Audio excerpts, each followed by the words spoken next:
y broses di, mae'r golled yn digwydd, a ti'n dod adre dot. Dyna, does am dim byd arall nag oes. Nag oes.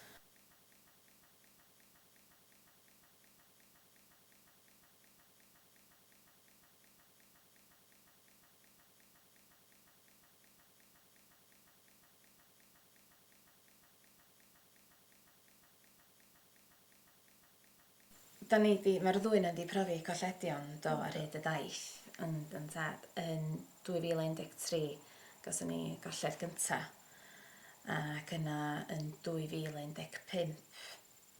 Oedden ni'n profiad ni ar y ddwy achlysur, oedden ni'n dod o'r ysbyty, a ty gynnon ni ddim math o bapur na datganiad i ddeud bod ni wedi bod trwy'r profiad.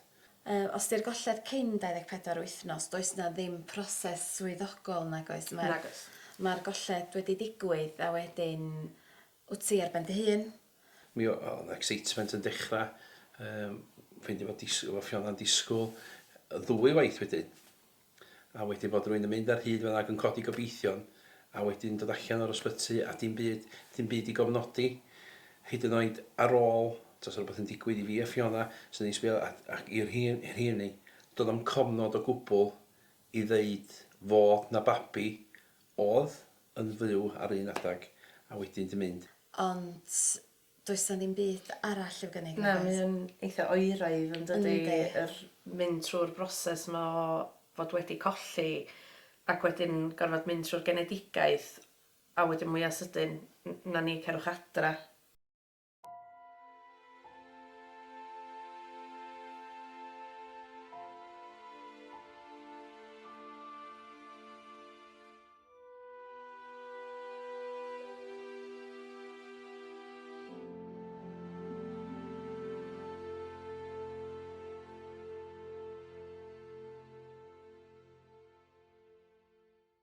Doedd na neb yn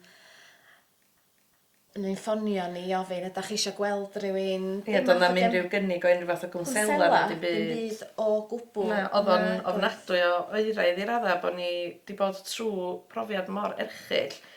A mae'n ynychry ni fod yn onest, na dydy o ddim gymaint a hynny o flynyddoedd yn ôl i feddwl pa mor oeraidd oedd pethau o ran oedden ni bod mynd trwy'r golled a wedyn dim byd wedyn nag oedd, ac o'n i'n gweld hynny, ond ar y pryd, mae'n siŵr... Oedden ni'n jyst yn meddwl na hynna oedd yn normal mewn ffordd, fod na ddim cefnogaeth i bethau fel hyn, doedd pobl ddim yn ei drafod o, a na fod o'n cael ei frwsio dan carpat mewn ffordd, gan lot o bobl.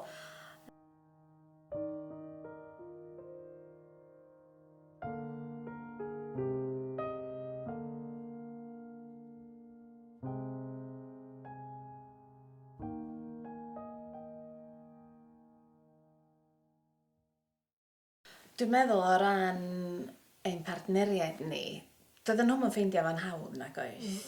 Na. Mae'n anodd ofnadwy, dwi'n meddwl, iddyn nhw o ran bod ni wedi bod drwyddo fo yn gorfforol, maen nhw wedi bod trwy union yr un peth o ran yr emosiynau a bob dim, dydy maen nhw'n profi'r golled o'r fath. Dwi'n meddwl fod nhw'n teimlo pwysau bod nhw'n gorfod bod yn gry i ni. Ond dwi'n meddwl fod o'i dada hefyd bod nhw yn gefnogol, yn gorau cefnogi ac yn fod yn gry i'r fam. Ond weithiau mae o'n ffeithio, dim weithiau, mae o'n ffeithio yr tada hefyd. Ac mae nhw'n gorau cario y groes mewn ffordd ac yn rhaid y gwynaf bar oherwydd weithiau pe mae'r fam jyst eisiau aros yn tŷ. Mae'r rhaid i'r partner fynd allan a gwynebu'r byd. Dwi'n meddwl na dyna un o'r peth oedden ni'n sylwi, lot fawr o bobl yn gofyn wrth Carwyn o sut mae Emma. Yn fel, oedd o'n mynd trwy union yr un peth hefyd yn dweud. Oedd. Mae rhai o'n wedi achosi iseldar, ond mae'n ffeithio nhw pe mae'r babi, os ydy'r fam wedyn yn mynd trwy yn cael y babi a fod y babi'n cael ei eni'n iach ac ati. No be dwi wedi siarad efo rhai tada, amser hynny mae o'n effeithio nhw. Mae nhw'n meddwl fwy am y babi mae nhw wedi golli. Dyn nhw'n fod i grio, dyn nhw'n fod i fod drwy yr un emosiynau a dyn ni'n deimlo, maen nhw'n dydy, ond dwi'n meddwl fod hynna, ac efalla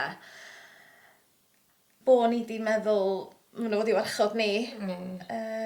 Ond be maen nhw'n mynd drwy efo yr un mor bwysig yn dydi, a bob dyn arall. Mi fysa'n 10 mlynedd, mi fysa wel, 11 ers y babi cyntaf wedi cael ei eni, os o'n 11 erbyn hyn. Ond weithiau, yndi, mae o'n ffeithio rhoi weithiau, ond mae rhywun yn gorau reid ar un ochr.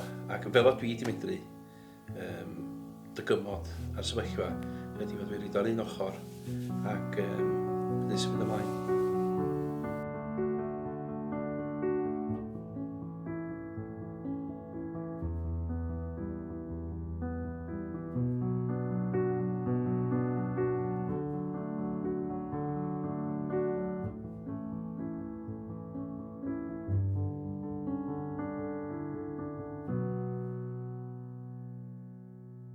Does gen ni yn bersonol, ond canmoliaeth i'r gwasanaeth gawson ni gan yr ysbyty a'r gofal gawson ni gan staff ysbyty Gwynedd. Mae'n un hefyd yn sicr, dod nhw'n dim ond camel oedden nhw'n arbennig o dda o ran staff, oedden nhw'n mynd allan o'i ffordd. Oedden. Oedden sefyllfa'n anodd iawn iddyn nhw i ddelio fo hefyd yn dydi. Oedden nhw yn ofnadwy o dda, ac oedd y gofal yn roed i ni yn ofnadwy o dda. Ac oedd hi'n cyd yn dimlo, ni'n mynd efo'n hwtha hefyd. A di ddim yn unig hawdd, dim yn beth hawdd mynd o un peth i llall. Ac eich mae rai ohonyn nhw'n mynd adra at deuluodd i hunan. Just y gydnabyddiaeth yna'n bod gynna ni rhywbeth hefo enw'n babi yna, achos dwi'n meddwl oedd hynny'n rhywbeth o'n i'n ffeindio'n anodd ofnadwy hefyd, nad oedd gen i ddim byd lle oedd enw Efan wedi cael ei sgwennu arno. To'n yn byd, a doedd ddim bai iddyn nhw o gwbl, just yr system oedd o. Dim bai yr staff na dim byd, just y system.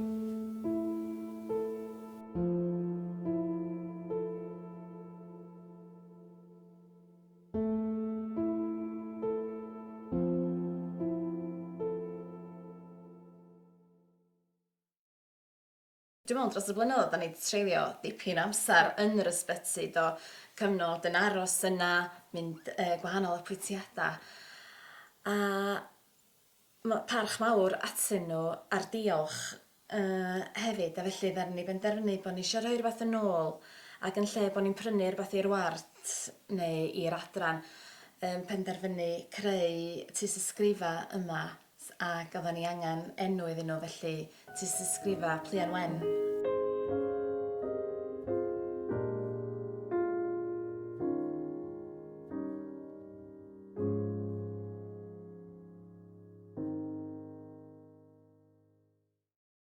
Nath o gychwyn dod y syniad i mynd yn ôl blynyddoedd yn ôl yn dydi ar... Ond eir y flwyddyn ar ôl i ni gael Catrin a meddwl, erbyn hyn, dwi'n mewn lle da, dwi eisiau rhoi rhywbeth yn ôl i'r ysbyty.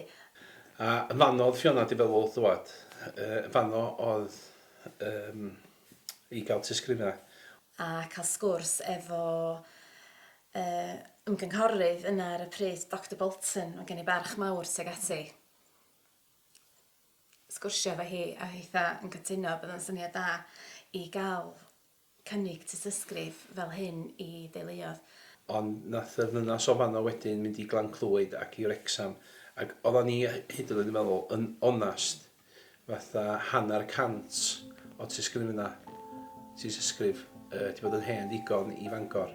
Rhodd fel teulu i Ysbyty Gwynedd oedd hwn i fod ar y cychwyn. A pen ydyn ni dychryn bod ni eisiau 200 yn Fangor, 200 yn Glan-Clwyd a 200 yn Wrecsam. Nath hynna ni pyn bach y sioc i ni.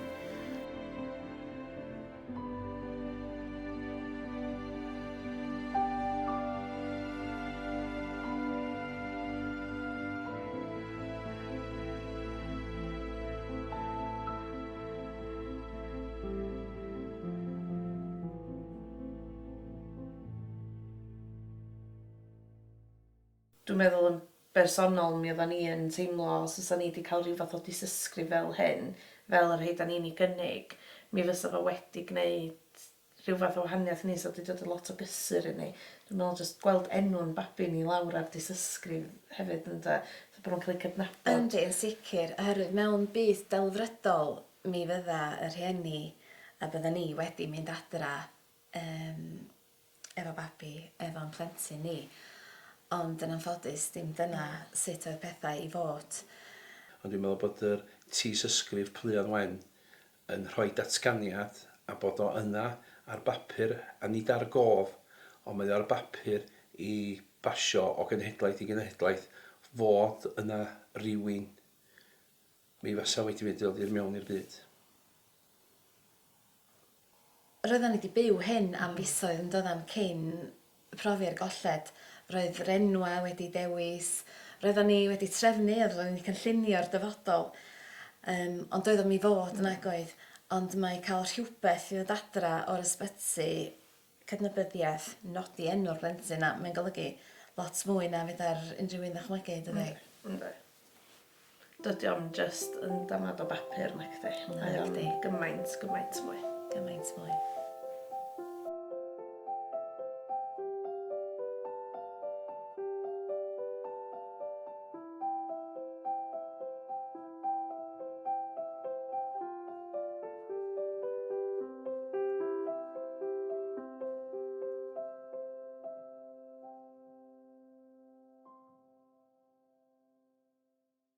Ac hefyd, da ni'n cael negeseuon ar Pleuan Wen, ar tudalen Facebook Pleuan Wen. Mae'n mor bwysig bod ni'n ymateb i heini. Oherwydd mae pobl yn galw allan, maen nhw angen i cydnabod. Maen nhw'n chwilio am y cyngor a'r cymorth yna dydyn hefyd. Yn anffodus, mae o'n mynd i ddigwydd, lle fod o'n digwydd heddiw, a fe da ni'n wneud yn byd amdano fo, ond da ni'n gwybod bod pobl yna sy'n mynd i roi cefnogaeth i'r bobl sy'n mynd drwy'r storm yna rwan, fwy na mod ni wedi bod drwyddo fo, a be da ni wedi gael. Pob tro mae rhywbeth yn dod i fyny ar y ffôn neges gan Pleuan Wen, dwi'n meddwl, pwy arall sydd wedi profi colled. Mae o rhywbeth i'r dyfodol, yn anffodus, mae o rhywbeth i'r dyfodol, a fe da ni'n newid o. Ond os ydy Pleuan Wen, hefo'r tisgrifio yma, yn mynd rhyw elfen bach o gefnogaeth. Ac falle fo hynna therapi ddyn nhwtha hefyd, yn dod i siarad efo rhywun arall oedd yn mynd drwy'r beth. Oedd o'n helpu ni cael y sgwrs gyda nhw fel da ni'n gobeithio, mae beth da ni'n neud rwan yn helpu bobl eraill. Ond mae'n dangos yr angen amdanyn nhw hefyd, oherwydd mae hein yn golledion sydd ddim wedi digwydd yn yr wythnosau misoedd dwytha. Mae nhw'n golledion sydd wedi bod blynyddoedd yn ôl, ond mae'r angen dal yna, yn dydi? Mae'r ysgofion yna, mae angen cydnabod hynny.